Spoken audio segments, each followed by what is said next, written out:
दोस्तों, मैं सोनू जारी समीक्षा इंस्टीट्यूट में आपका स्वागत करता हूँ। एमपीपीएससी के बाजू कैंडिडेट अभी इंटरव्यू देके बाहर आए हैं। उनसे हम जानते हैं इंटरव्यू का माहौल कैसा रहा। सबसे पहले उनका परिचय जानेंगे, क्या नाम है उनका और किसका इंटरव्यू देके आए हैं। सबसे पहले सर का परिचय। गुड नेम सर, मेरा नाम रवि वास्कल है। मैं सहायक संचालक संस्कृति विभाग का इंटरव्यू देने आया था। बात करें बोर्ड मेंबर के बिहेवियर की, तो बहुत अच्छा था, फ्रेंडली था। मेरा सर का बोर्ड मुझे मिला था।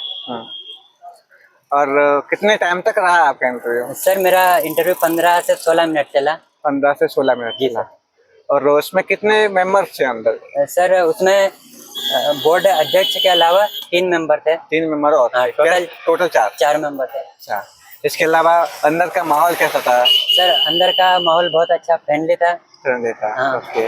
और आपके सब्जेक्ट में क्या क्या क्वेश्चन बने?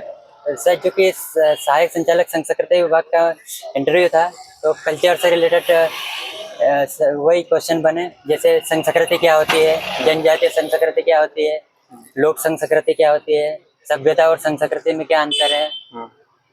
और मैं खरगोन जिले का निवासी हूँ, तो खरगोन जिले के जो पुरातात्विक स्थल है उनके बारे में पूछा गया। साथ ही मेरा ग्रेजुएशन विदिशा से हुआ था, तो विदिशा के पुरातात्विक स्थल सम्राट अशोक के बारे में पूछा गया। मेरी स्कूली शिक्षा देवी अहिल्या उत्कृष्ट विद्यालय क्रमांक 1 से पूर्ण हुई, तो देवी अहिल्या के बारे में पूछा गया। साथ ही जो जनजातीय संस्कृति है उसकी परंपराएं, रीति रिवाजों के बारे में पूछा गया। जौहर का अर्थ पूछा गया। सर, ये सब पूछा गया। इसके अलावा मध्य प्रदेश के परिप्रेक्ष्य में जैसे टूरिस्ट प्लेसेस के बारे में कोई जानकारी ली आपसे? सर, ये पूछा गया कि समारोह कौन कौन से आयोजित होते हैं, क्योंकि सर मैं निमाड़ क्षेत्र से आता हूँ, तो निमाड़ उत्सव के बारे में पूछा गया। हमारे उत्सव के बारे में कहाँ कहाँ होता है, ये सारी पूछे क्या? हाँ सर, क्योंकि निमाड़ उत्सव महेश्वर में ही आयोजित होता है प्रतिवर्ष, तो वही कब आयोजित होता है, कितने दिन दिवस का आयोजित होता है, कौन कौन से कार्यक्रम किए जाते हैं, इसी के बारे में पूछा गया। साथ ही इंदल उत्सव के बारे में पूछा गया, वो बड़वानी में आयोजित होता है। अच्छा। इसके अलावा मांडू उत्सव के बारे में पूछा गया?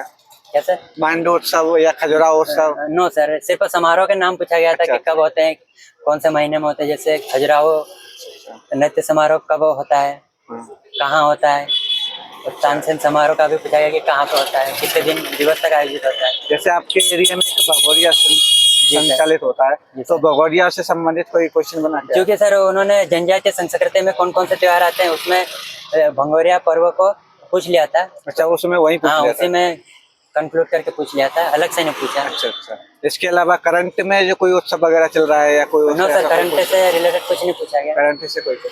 और इससे अलावा भारतीय ज्ञान परंपरा से संबंधित कोई क्वेश्चन? नो सर, ये पूछा गया था गोस्वामी तुलसीदास जी का जन्म कहाँ हुआ था। अच्छा। फिर चित्रकूट वगैरह के बारे में पूछा गया, मंदाकिनी नदी के बारे में पूछा गया। बस सर, इतना ही पूछा गया। ओके। और आने वाले कैंडिडेट के लिए अपनी तरफ से कोई सुझाव देंगे कि इंटरव्यू में आए तो कैसे तरीके से तैयारी करें, कुछ बताएंगे? जो भी इंटरव्यू में आ रहा है कैंडिडेट, उनसे कहना चाहूँगा कि इंटरव्यू का जो बोर्ड होता है वो बहुत आपके साथ फ्रेंडली बिहेव करता है। आपको अगर आप रिलैक्स फील नहीं कर रहे तो 1 से 2 मिनट आपको रिलैक्स होने के लिए ऐसे ही सामान्य से क्वेश्चन पूछेगा, रोल नंबर पूछ लेगा, नाम पूछ लेगा। तो इंटरव्यू बोर्ड का जो बिहेव है बहुत अच्छा रहता है। आपकी हॉबी से कोई क्वेश्चन बना क्या? नो सर, क्योंकि मेरी व्यक्तिगत डायरी लेखन हॉबी थी, तो क्यों लिखते हो यही पूछा था। अच्छा, क्यों लिखते हैं? और ये भी पूछा था कि किसी प्रसिद्ध व्यक्ति की डायरी का नाम, तो मैंने सेवाग्राम बताया था। अच्छा अच्छा, ओके। बहुत बहुत धन्यवाद सर हमारे साथ जुड़ने के लिए। आपको बहुत बहुत शुभकामनाएं। Thank you sir.